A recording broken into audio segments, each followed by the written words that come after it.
Bonjour les gens, et oui c'est dimanche et nous sommes de retour. Votre Je dirais même plus est fidèle au poste et fidèle dans le poste grâce aux moyens techniques de Millennium et la patience de notre Greg. Je dirais même plus, 14e du nom. 14, vous vous rendez compte, c'est une adolescence radiophonique où je ne m'y connais pas. Je dirais même plus, l'émission tellement 2022 que...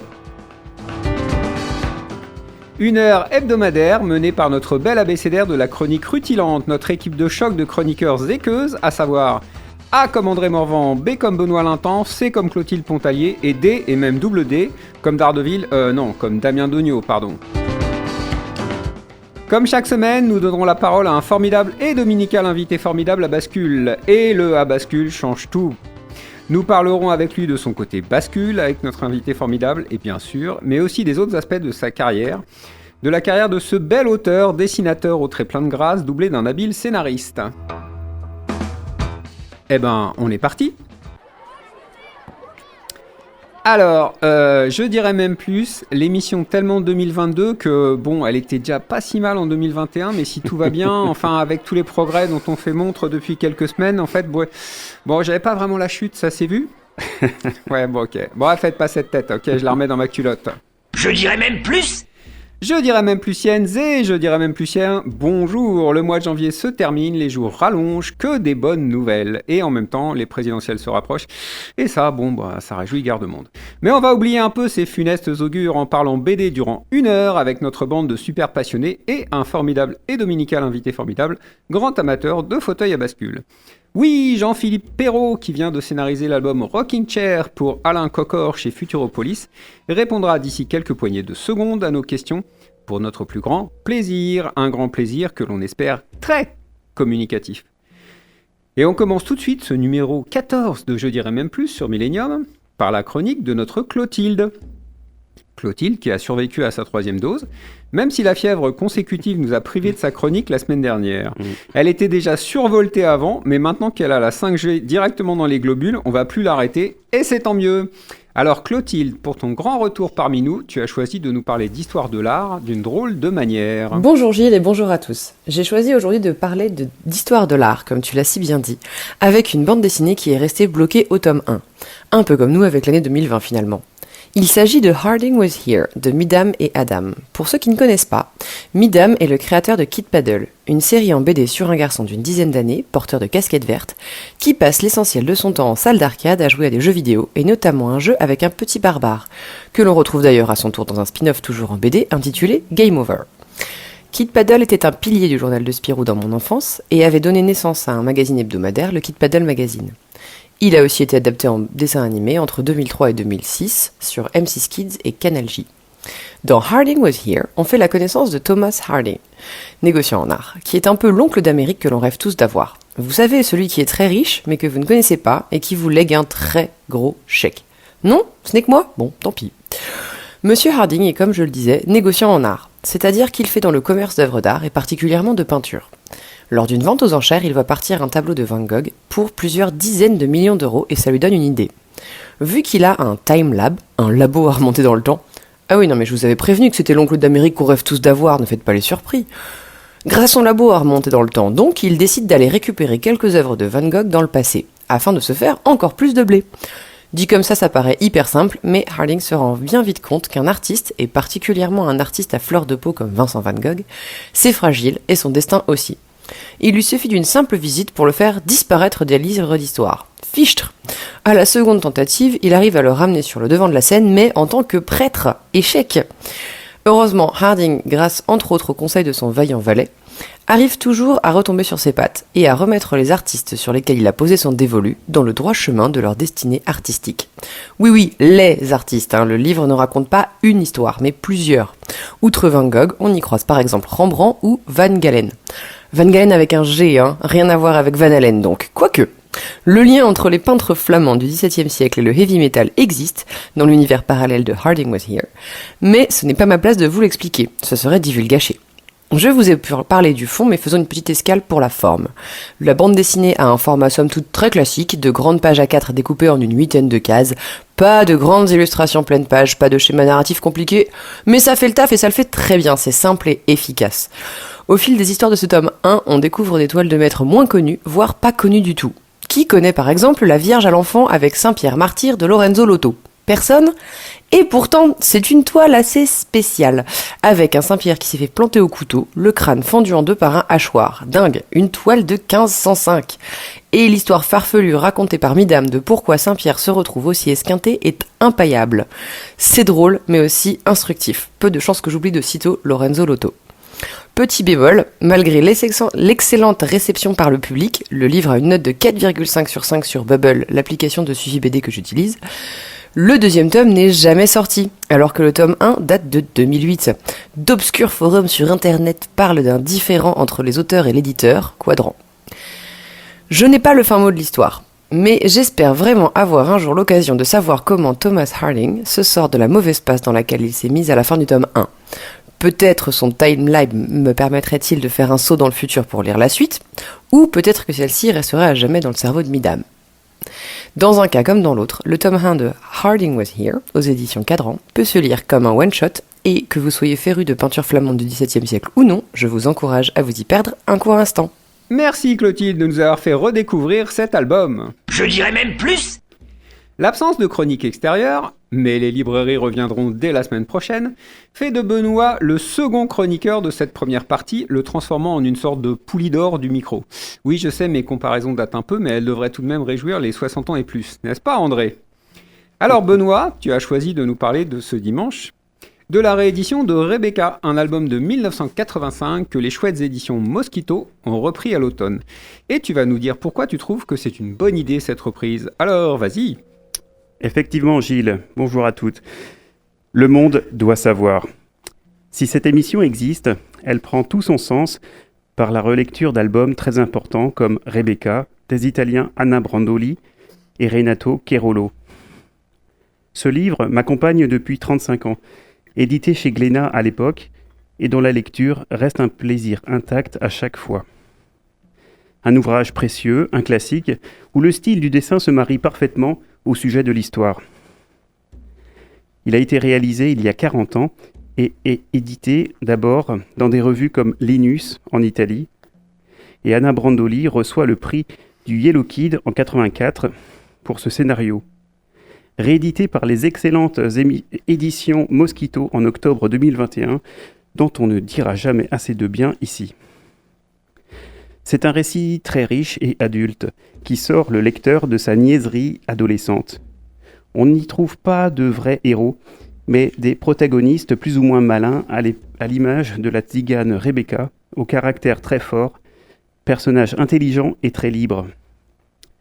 Ce livre fait penser, dans son amplitude scénaristique, à des BD tels que Le Barajo de Muñoz et Sampaio. Le scénario serait soi-disant basé sur plusieurs faits réels. D'où vient peut-être la saveur particulière de cette histoire ? Nous sommes en 1492, mais cette date ne correspond à rien pour les personnages, sinon que nous sommes à la charnière du Moyen-Âge et du Quattrocento italien. Cette BD s'inscrit dans le genre historique, mais pas forcément à la manière d'un dessinateur comme Juillard, avec des accessoires très précisément dessinés, mais plus évoqués, donc, comme un récit picaresque. D'ailleurs, les titres des chapitres, ouvrez les guillemets, comment une brève hospitalité peut néanmoins être définitive et tout énigme trouver sa solution, fermez les guillemets, ou un autre titre comme quoi le revers d'un envers ne vaut pas exactement l'endroit. C'est vous dire si ça donne le ton.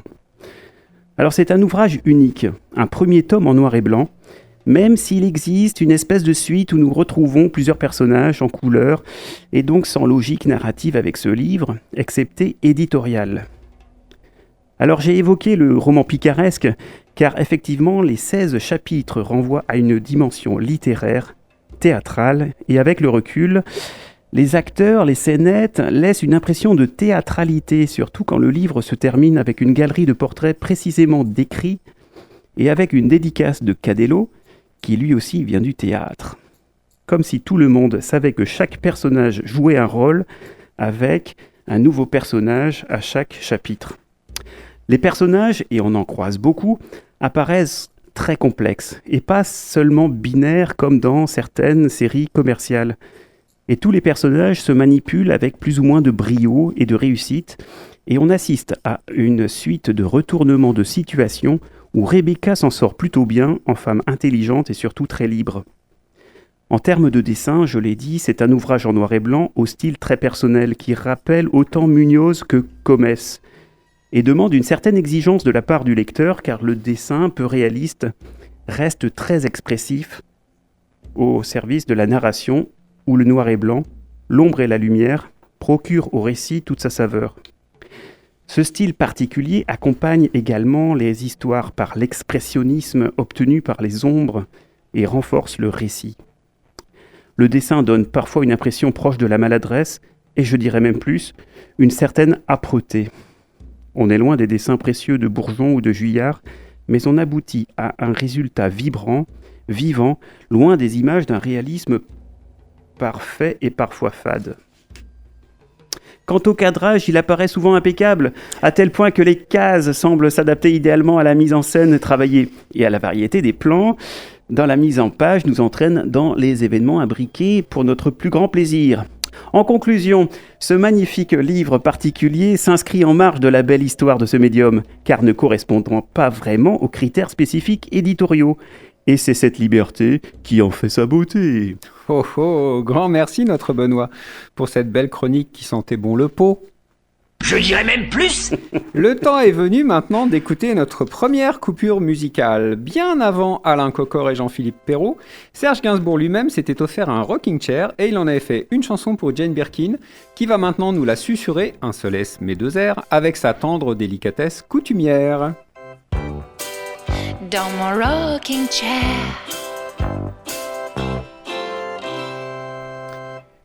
Jane Birkin chantait Rocking Chair dans ce 14e, je dirais même plus, sur Millennium. Et après un tel morceau, pas besoin de transition pour sauter à pieds joints dans l'entretien avec notre formidable et dominical invité formidable, Monsieur Jean-Philippe Perrault, puisqu'il vient de scénariser justement Rocking Chair pour le dessinateur Alain Cocor.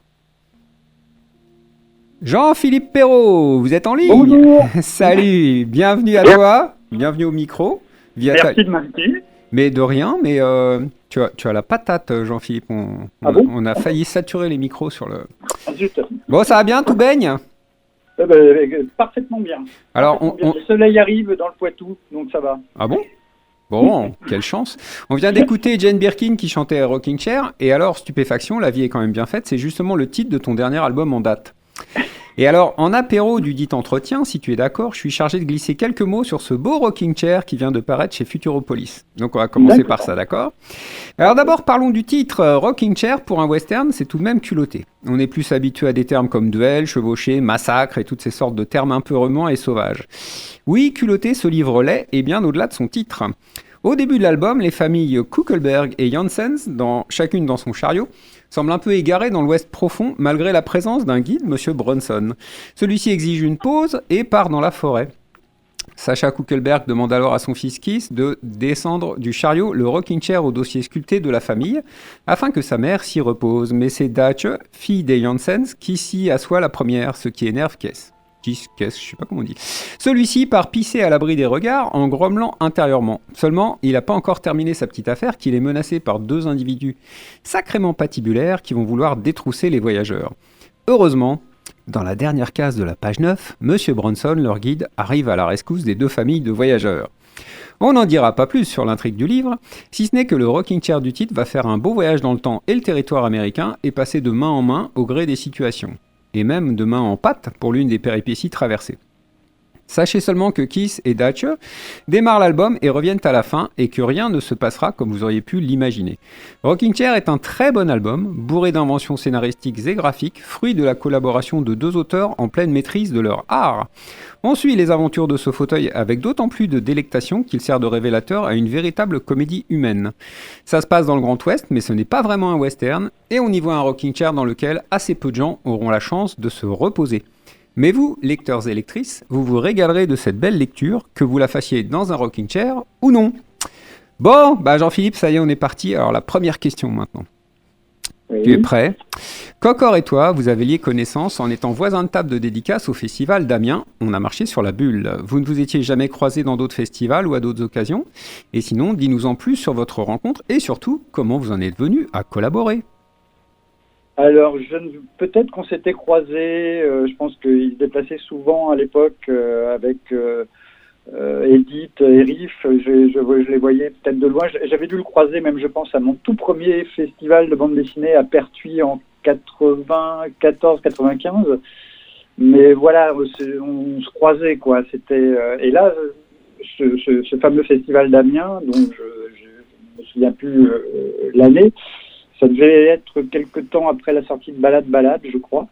Ah oui. Et il s'est trouvé qu'on était vraiment assis l'un à côté de l'autre, quoi. Et je le voyais faire des dédicaces magnifiques où il dessinait les personnages de Balade, qui est une sorte de pré-western, quoi, enfin, ou de proto-western, puisqu'on voit deux cavaliers se promener à travers la planète Terre. Et comme ça, je lui ai dit, mais t'as jamais pensé à faire un western? Et il m'avait dit, t'as qu'à m'en écrire un, comme une boutade. D'accord. Et c'est resté quand même pendant très longtemps. Et donc, et il se trouve qu'on a un éditeur en commun, Alain David, pour ne pas le citer, chez Futuropolis. Et je lui avais rappelé cette anecdote, mais il dit ouais, vas-y, écris-lui un western. Moi, j'adorerais qu'il fasse un western, etc.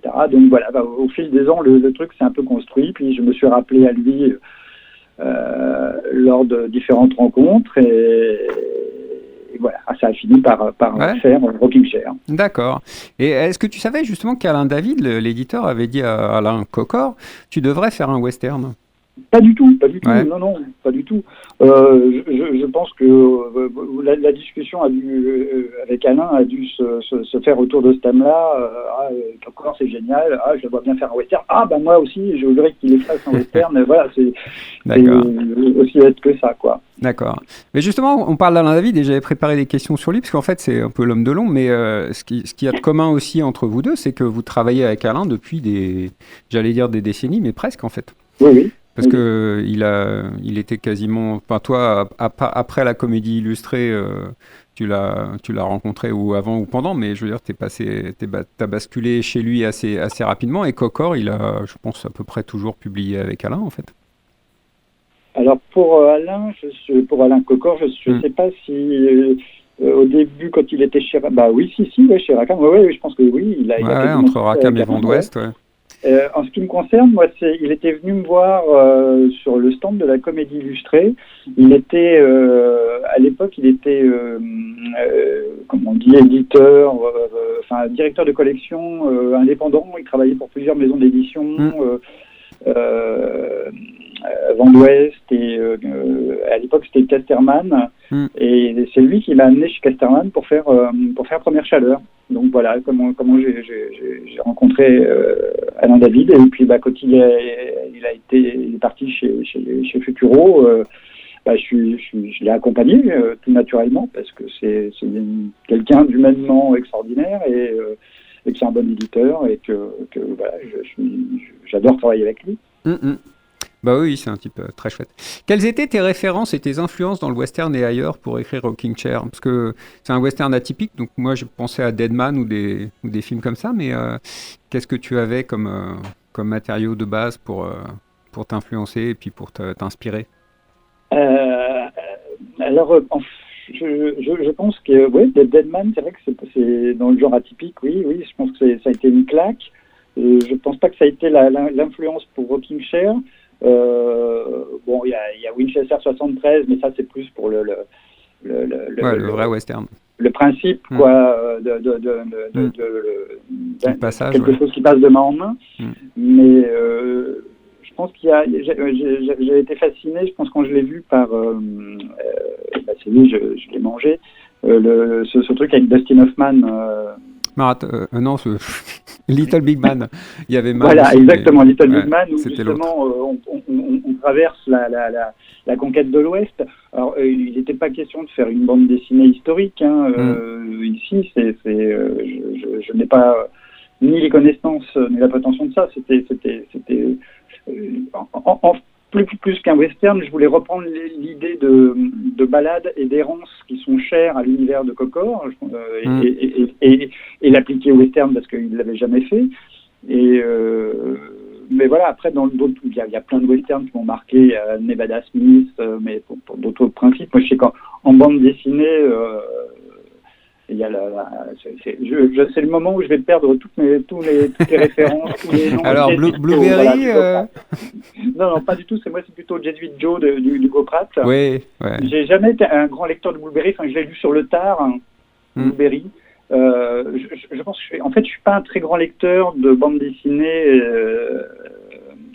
au dessin académique, classique, je sais pas comment dire ça. Ouais. Enfin voilà, moi j'aime plutôt la bande dessinée un peu semi-réaliste, mais voilà, quand c'est trop réaliste, voilà, ça m'a jamais attiré, même si maintenant j'en lis, que je suis assez stupéfait par la qualité des planches quand je vois mes petits camarades sur Facebook poster leurs planches, voilà. Mais voilà, en tant que lecteur, même très jeune, je préfère aller vers la bande dessinée à gros nez ou en tout cas humoristique ou semi-réaliste. Et voilà, et Hugo Pratt était un peu une exception, quoi. Il avait un trait réaliste, mais je sais pas, il y avait un truc qui m'intéressait, et Jersey Joe, quoi, dans le genre western un peu, voilà, avec un scénario plutôt limité, mais voilà, où on est pris dedans, quoi. Ensuite, voilà, ça fait partie des références, en tout cas, de western que j'avais. D'accord. Et la collaboration avec Alain Cocor, en fait, c'est passé comment? Parce que tu avais publié quand même régulièrement des bouts de cases ou des choses comme ça sur les réseaux sociaux, et puis tu semblais jubilé à chaque fois. Et donc, le bonhomme a l'air assez délicieux. Et vous avez collaboré comment? Tu as envoyé le scénario, il s'est débrouillé, t'avais des retouches à faire, tu avais des choses, vous avez bossé ça comment? Alors en fait, comme souvent, comme même quand je travaille pour moi-même, j'écris le scénario en totalité, quoi. Même avant même de le proposer à Alain David, j'écris la totalité du scénario, tous les dialogues, etc. Parce que moi je laisse très peu de place à l'improvisation, donc voilà, j'aime bien savoir où je vais.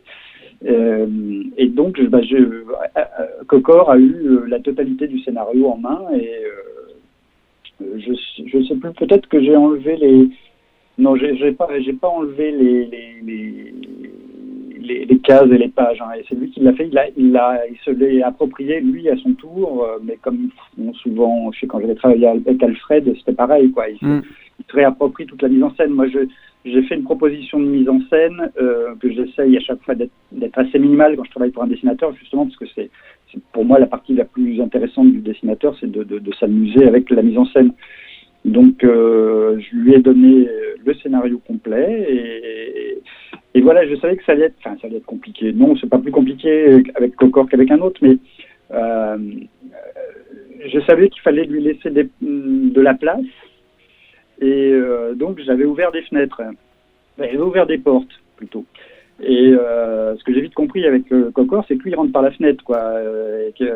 Voilà. Et donc tout ce que j'avais mis en place moi pour lui laisser de la liberté, il s'en est pas servi, il l'a trouvé autre part la plupart du temps. Ouais. Je pense à des scènes comme une des premières où pas la première, mais les scènes où sans rien dévoiler, mais le rocking chair est dans la plaine tout seul pour la première fois. Ouais. Moi, j'imaginais plutôt des grandes scènes, on va dire, horizontales, et lui, il a plutôt ramené ça de la verticale. Voilà, juste pour un exemple de mise en scène, de choses comme ça. Il a ramené beaucoup de verticales, là où moi, j'imaginais plutôt de l'horizontal. D'accord. Voilà, c'est le genre de choses. Et puis, après, il s'est amusé aussi à... c'est un peu comme un jazzman sur une partition, je crois, en fait. Hein. Il s'est amusé voilà, sur des choses à rajouter, des choses. À chaque fois, il me le proposait. Hein. Il me disait, voilà, j'ai envie de faire ça. Et ça marchait, ça fonctionnait, quoi. C'était toujours dans le cadre de l'histoire. Hein. Il n'a jamais débordé de ça, mais il a amené peut-être qu'il a ramené de la douceur dans un récit qui était peut-être plus noir, plus âpre, et à la base. D'accord. Voilà. Et le passage sur l'ours, parce que Cocor avait adapté le roman de Cotswinkle qui était paru chez Cambourakis et maintenant qui est disponible en poche chez 10-18, qui s'appelle L'ours est un écrivain comme les autres. Et le passage sur l'ours dans Rocking Chair, c'était inspiré par ça ou c'est lui qui a rajouté ou... Alors, c'est moi qui l'ai mis de la même façon que les dernières scènes se passent dans une zone portuaire, parce que ce sont des motifs récurrents chez Cocor, et que je pense qu'on pouvait pas échapper à ça, quoi. Donc, voilà, je me suis senti pas obligé, mais c'était aussi moi comme un clin d'œil à son œuvre que de forcément mettre ces motifs-là. Lui a rajouté, par exemple, le motif du rocking chair, c'est lui qui l'a rajouté. D'accord. Ça, c'est quelque chose auquel j'avais pas pensé. Pour moi, c'était un rocking chair. Normal, Et lui, voilà, rajouter tout ce motif qui est aussi un motif dessiné graphique qui revient pas mal dans l'œuvre de Cocor. D'accord.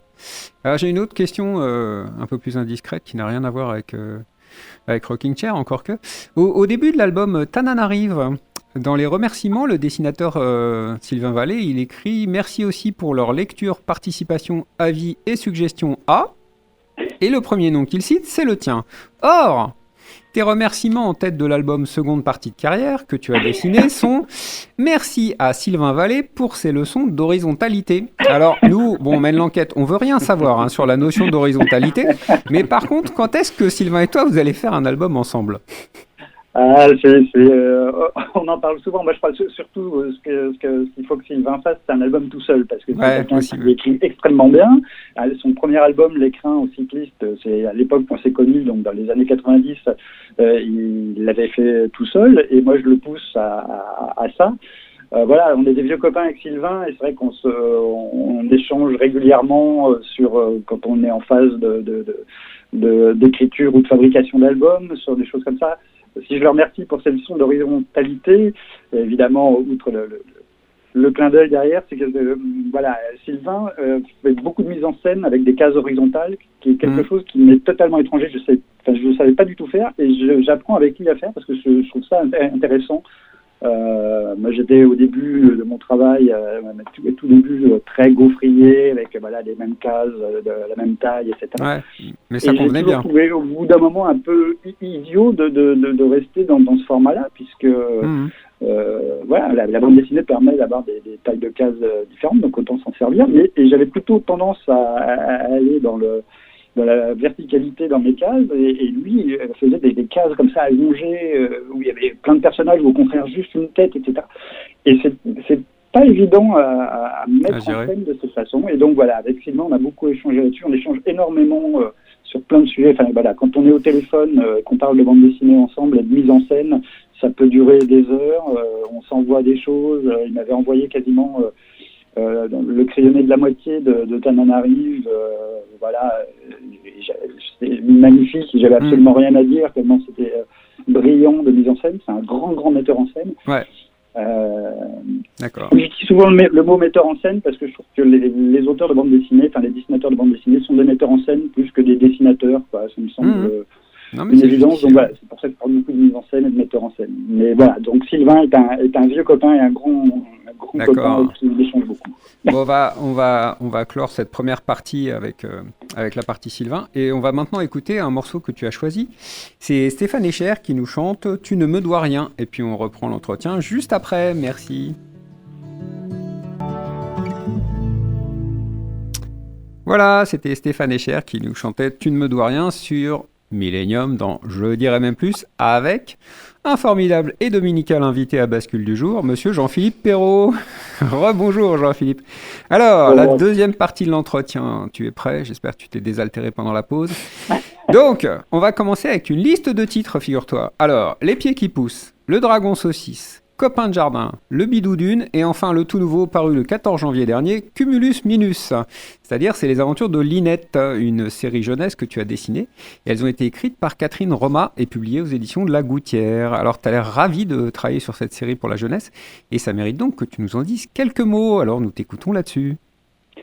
En fait, ça fait un petit moment que cette série est dans les tuyaux, puisque on l'avait proposée à l'époque à la collection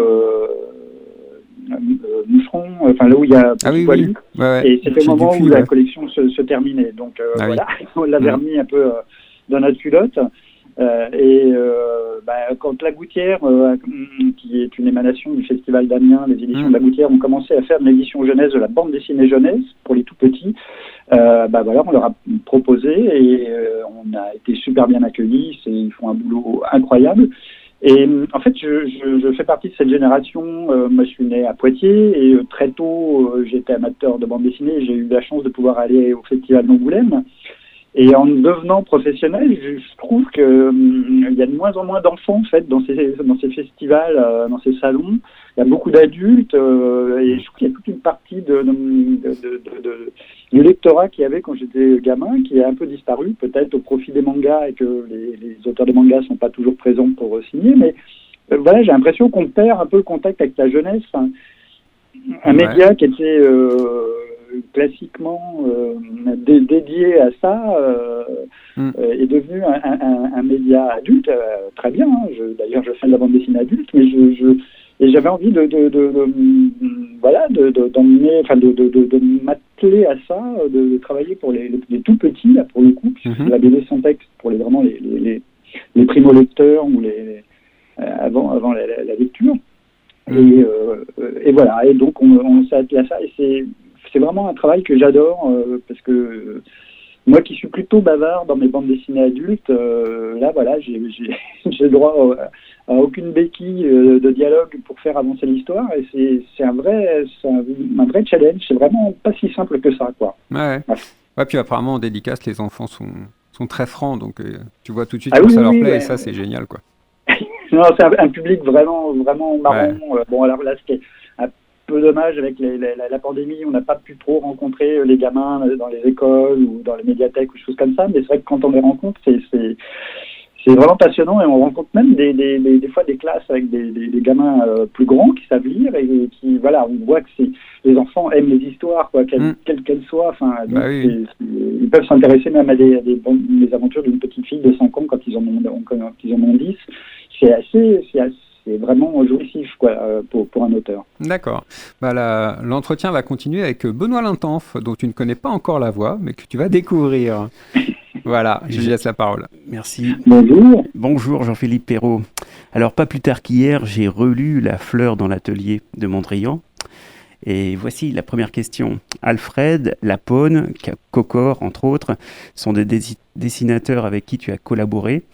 Et comme dessinateur, et entre autres aussi, tu as œuvré pour Catherine Roma, Philippe Perrier, Philippe Dian et Marc Villard. Tu sélectionnes les gens avec qui tu crées avec grand soin, et on peut dire autant de ceux qui te choisissent. Alors, comment procèdes-tu ? C'est des rencontres, souvent. Enfin, à chaque fois, c'est des rencontres différentes. J'ai expliqué tout à l'heure pour Cocor, pour Alfred, pour le coup, on s'est rencontrés à mon premier festival de bande dessinée à Pertuis, où j'ai dû rencontrer Cocor aussi. Lui-même faisait sa petite maison d'édition Ciel et Terre, et on est devenus très copains très vite. Je crois. Il y a une espèce d'alchimie avec Alfred, on est super potes, on se voit le plus souvent possible. Avec Antonio Lapone, on s'est rencontrés à un repas Glénat, je crois, en Angoulême. Il aimait ce que je faisais, moi aussi. On est pour le coup deux amateurs de ligne claire, et donc on avait plein de références communes, et très vite on a eu envie de travailler ensemble. Ça a été le projet Mondrian. Là, on est en train de travailler sur un autre projet. Après les rencontres avec Marc Villard et Philippe Dian sont un peu différentes. Marc Villard, c'est notre éditrice, son éditrice commune. Il travaillait chez Casterman avec Chosy, et il avait des choses moins polars à proposer. Et voilà, notre éditrice nous a mis en contact. D'accord. Pour Philippe Dian, c'est moi qui ai fait la demande, parce que j'avais lu cette nouvelle qui m'avait beaucoup plu, mise en bouche, et qui n'était pas parue en livre. Et donc, quand je suis arrivé chez Futuropolis, comme c'était qu'une filiale de Gallimard, et que c'était plus facile pour contacter Philippe Dian, voilà, ça a été une belle rencontre aussi. Philippe Perrier est un monsieur qui travaille dans la communication par la bande dessinée, et qui m'a proposé ce scénario, et que j'ai adoré. Au début, je ne me voyais pas le dessiner. Mais je l'ai proposé à Futuro, qui a accepté le scénario. Et puis, comme ils n'arrivaient pas à trouver de dessinateur vraiment là-dessus, je m'y suis collé parce que je trouvais que c'était une bonne histoire et qu'elle méritait de sortir en album. Voilà. À chaque fois, c'est des rencontres de façon très différente, Ok. au gré des hasards. D'accord. Pour revenir à La Fleur dans l'atelier de Mondrian, vous offrez à Lapone un storyboard qu'il respecte plus ou moins. Pourquoi ne l'avoir pas dessiné vous-même du coup? Alors, j'ai pas fait de storyboard pour Antonio Lapano. C'est vrai qu'à la fin, on voit le. Ouais. Je pense qu'il y avait des fois on avait besoin de s'entendre avec Antonio sur des mises en scène et Ouais. voilà, j'ai fait quelques fois, je lui ai dit tiens là peut-être que ça serait comme ça, je me suis permis de lui montrer par le dessin, d'accord. Voilà, entre dessinateurs, mais je lui ai pas fait de storyboard, je lui avais fait un scénario complet comme je fais à chaque fois.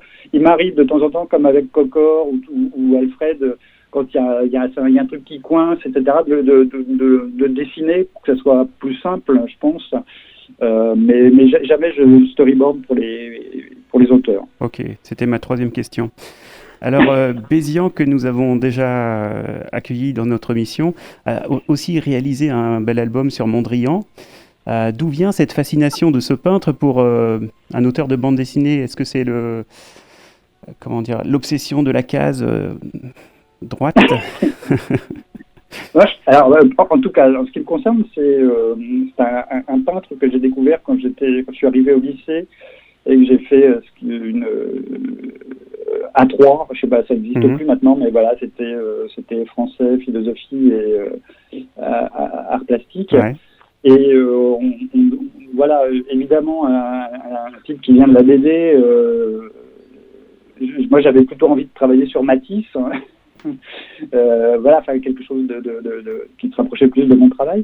Et puis en fait, comme souvent, quand je comprends pas quelque chose, j'essaye de m'y intéresser. Je comprenais pas l'abstraction, la peinture abstraite. D'accord. Et encore moins la peinture abstraite géométrique. Et donc j'ai décidé de m'y intéresser, de faire tout un. C'était pas une thèse à l'époque, je sais pas comment on a appelé ça, mais sur Mondrian, quoi. Et je me suis vraiment intéressé à ce type-là et j'ai vu comment il stylisait ces tableaux, comment il avait pu styliser des tableaux de la campagne néerlandaise et pour arriver à l'abstraction. Et en fait, c'est pas si éloigné que ça de mon travail, qui est aussi de styliser mon dessin pour ne pas être dans le réalisme pur ou l'académisme. Donc voilà, et puis le personnage est assez étonnant. Justement, il change un peu des autres peintres de la même époque. Tout à fait. D'autant que c'est les années parisiennes de Mondrian avant d'arriver à New York. Tout à fait, ouais, voilà. Ouais. Et voilà, il était dans ce milieu-là, donc qu'on a dans les années folles, là, tout ça. Il était super strict, tout ça. Enfin, il avait cette espèce de raideur. De pas se mélanger avec le reste, tout ça que j'aimais bien, quoi. Ouais. Donc, c'est une fascination pour. Mais alors, en quoi la célèbre photo de Kertész vous a inspiré toute cette histoire? Est-ce que il y a un fond réaliste ou c'est carrément fictionnel? Alors la plupart des éléments sur lesquels je me base pour cette histoire sont vrais. Hein. Enfin, en tout cas, sont tirés de la biographie qu'avait fait Michel Sefort de Mondrian. D'accord. Et il y a cette photo, ouais, avec cette fleur qui était dans son atelier, donc qui était évidemment complètement anachronique par rapport justement à son atelier, qu'il faut le rappeler, était blanc, tapissé de couleurs, de feuilles de couleurs rouge, bleu. Tout à fait. Enfin voilà, c'est un endroit assez étonnant. Qui est un peu l'ancêtre de tout ce qu'on connaît en design un petit peu maintenant. Et donc, paraît-il que cette fleur symbolisait la féminité. Donc, il m'en a pas fallu beaucoup plus pour me dire, voilà, une femme serait venue dans son atelier, etc. Enfin, voilà. Et en plus, Mondrian, pour gagner sa vie à l'époque, dessinait effectivement des fleurs réalistes qu'il vendait. Donc voilà, il y avait tout un truc autour de la fleur et justement qui était en totale opposition avec ce qu'il voulait mettre en pratique dans sa peinture. Donc c'est venu comme ça. D'accord. C'est toujours passionnant de voir comment une histoire peut être générée par une seule image à la base ou à l'origine. Alors, j'avais une dernière question. Ton blog se nomme Pleasantly Disturbed. soit quelque chose comme gentiment dérangé. Est-ce que, comme cela, tu pourrais te définir comme gentiment dérangé? Ouais. Alors bon, il est plus très actif ce blog. Hein. C'est vrai que depuis que j'ai découvert les réseaux sociaux, j'ai un peu abandonné. Alors pour être tout à fait honnête, c'est vrai que c'était un titre que j'avais utilisé aussi pour la version américaine de mes toutes premières BD, parce qu'on avait fait une édition américaine des Mines de Rien. Et j'avais appelé ça Pleasantly Disturbed, et c'est aussi une référence à un morceau de musique d'un groupe que j'ai beaucoup écouté quand j'étais adolescent, beaucoup moins maintenant, je le reconnais, mais j'ai toujours aimé ce truc plaisamment dérangé. Et c'est un morceau de Simple Minds sur leur premier album, qui s'appelait Pleasantly Disturbed, et j'aime bien cette idée d'être plaisamment dérangé, ouais. Ok. D'accord. Bah écoute Jean-Philippe, merci infiniment d'avoir répondu à nos questions. Mais bon, il est une bonne compagnie qui ne se quitte, comme on dit. Hein. Donc, on va maintenant te laisser tranquille. Tu vas pouvoir retourner travailler. Et puis nous, pendant ce temps-là, on va écouter Rose Murphy, la délicieuse, qui va nous chanter Busy Line, histoire d'adoucir ce moment délicat. Au revoir. Grand merci d'avoir accepté notre invitation. Salut. Et puis, à un de ces quatre. Merci beaucoup. Au revoir. À bientôt. Au revoir.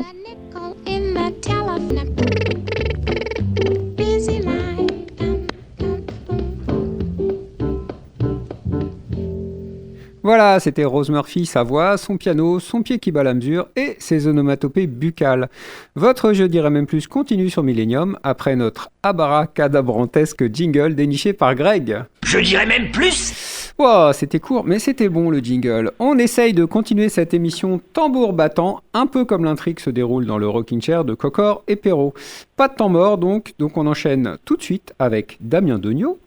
Et Damien Dognaud, il va nous faire une chronique qui fleure bon le mystère, parce que je sais absolument pas de quoi il va nous parler. Bonjour Damien. C'est pas pour critiquer le travail exceptionnel de nos chroniqueurs et leur implication dans la JDMP Radio, mais le public a le droit de savoir. Oui, il faut le dire, nos chroniqueurs ne sont pas ce qu'ils prétendent être. On en a assez d'être baladés par le monde opaque des médias. Ces copains comme cochons là-dedans, ces politiques, magouilles et compagnie, copinage et cooptation. On les voit bien, les nantis du front islamo-gauchiste, qui se réunissent dans leur petit club tous les dimanches soirs pour squatter les ondes et monopoliser le crachoir. On n'a plus confiance. Voilà, il faut aller sombrer dans le conspirationnisme. Je dirais même plus sur Millennium, sur la planche savonneuse, vers les spéculations les plus alarmantes. Parce qu'il faut vous dire que, sous ces airs bonhommes de mannequin modèle chez Jacques Desange et ses relances joyeuses, Gilles Larère n'est pas qu'un présentateur anodin. C'est un scénariste reconnu. Faites vos recherches. Il figure dans la liste auteur chez Futuropolis. Coïncidence? Je ne crois pas. Ce prétendu animateur n'est pas un journaliste, pas une carte de presse, ni une nada à pot de balle. C'est un scénariste de bande dessinée capable de vendre des albums avec des titres les plus longs du répertoire, juste pour faire chier les libraires et les bibliothécaires quand ils rangent leur stock. Et ne voyez rien de spontané dans ses relances. Le bougre harcèle ses chroniqueurs 10 jours avant la diffusion. Envoie-moi tes relances. C'est quoi ton sujet? En vérité, personne au monde ne connaît le nom des services secrets chinois. Moi, je sais. Il s'appelle Gilles Larère. Et venons l'intense alors. Sous ces airs syndiqués provincial de prof échappé d'une nouvelle de Marc Lévy, se cache le redoutable Blintz. Quand on a besoin d'un pseudo pour cacher son identité, c'est quelque chose de pas net. Je dis ça, je dis rien. Mais on ne peut pas être juge et parti, monsieur le professeur. On ne peut pas être auteur de bande dessinée et critiquer ses collègues. On voit bien le plan, dénigrer les sorties pour pousser les consommateurs sur ses propres créations. C'est terriblement roublard. N'ayons pas peur des mots, c'est immoral. Vous pensez qu'on a un infini? Non, il reste le pire, la bête dans l'ombre, le parrain, le boss. André Morvan. Avec son profil de gentil anarchiste, archiviste poussiéreux qui veut se faire passer pour un rivouldingue ou un membre fondateur du fan club de la famille Forton, vous l'imaginez en Père Castor racontant une histoire. Mais on ne nous la fait pas. Il arrive à la fin de l'émission, après tout le monde, pour faire le ménage, comme on dit. Comme Léon le nettoyeur. Je me méfie de son engeance. André Morvan, celui-là même qui a traumatisé des générations d'auteurs de BD lors des forums et des animations au festival BD de Peur-Y, n'est autre que l'anarcho-libertaire islamo-gauchiste qui tord l'actualité sous le trait d'un dessin de presse assassin dans la presse régionale. Vous pensiez que c'était tout. Non, cher public ami et néanmoins innocent, la duperie de cette équipe est sans limite. Même Clotilde, faites vos recherches. Celle qui va chercher derrière le phylactère, qui trouve des liens et des réseaux pour suivre les auteurs. Moi, j'appelle ça de la filature, du cyberharcèlement. C'est pénalement répressible. Ah, on en apprend de belles. Je pourrais vous en dire plus. La fourbe va être embauchée. Ouvrez les guillemets avec les doigts. Comme bénévole. Fermez les guillemets avec les doigts. Lors du prochain festival de Perrose. Mais où cela s'arrêtera? On tire sur un fil et c'est toute une organisation tentaculaire qui émerge chez La Pieuvre. Cette émission, c'est le panier de tourteaux qu'André va chasser à main nue quand il se baigne quotidiennement. Voilà, amis du public, tu sais maintenant. On peut tromper une fois deux. Bien joué, bien joué. Bon, on ne peut pas te tromper. Et la transparence journalistique et la pierre de Rosette que la JDMP Radio taille à son avantage comme on tord la vérité. Alors si tu as d'autres éléments de preuve, ami auditeur, n'hésite pas à m'en faire part sur les réseaux. @JDMP Radio sur Twitter, Insta et Facebook. Écoute le direct sur 102.5 dans le Trégor ou sur Twitch, Station Millennium. Contacte-nous sur notre mail je dirais même plus radio@gmail.com et abonne-toi sur notre YouTube je dirais même plus radio pour écouter les replays dès 20h le dimanche. Active la cloche, balance du pouce. Enfin, afin de trouver toutes les preuves nécessaires pour confondre cette équipe de fourbes que la fable Gilles tente de nous faire passer pour une belle bande de passionnés. Ah d'accord, en fait, t'as juste fait ton point sur les réseaux sociaux dans ta chronique, en fait, c'est ça? Bah ouais. T'avais pas de sujet, en fait, pour ta chronique cette semaine? Non, je vais mais sur le scandale, ça fait vendre. Ça va sur vaut mieux une polémique bien poisseuse qu'un vrai programme par les temps qui courent. Bravo. Merci Julian Assange, hein? Ouais, enfin bon, merci Damien Degnaud, voulais-je dire. Merci beaucoup, tu peux retourner travailler et lire des BD que tu nous chroniqueras peut-être si tu triches pas non plus la prochaine fois. À plus, Je salut. dirais même plus. Voilà, c'est la fin de cette émission. Alors, la cloche va bientôt sonner les amis, c'est l'heure de nous séparer pour 6 jours et 23 heures. C'était donc le 14e numéro de votre Je dirais même plus sur Millennium, avec la brochette de chroniqueurs équeuses habituels, Clotilde, Benoît, Damien et André. Grand merci toutes et tous. Nous avions un super formidable et dominical super formidable invité à bascule en la personne de Jean-Philippe Perrault, que nous remercions chaleureusement de bien avoir voulu répondre à nos questions, mais surtout d'avoir écrit ou dessiné, ou les deux à la fois, tant d'albums dont nous nous sommes délectés au fil des ans. Comme chaque semaine, celui qui transpire en soute en actionnant les boutons et manettes nécessaires au moment où il le faut et qui va maintenant pouvoir enfin rentrer chez lui pour aller sous la douche se débarrasser du cambouis, c'est notre Greg, merci à toi.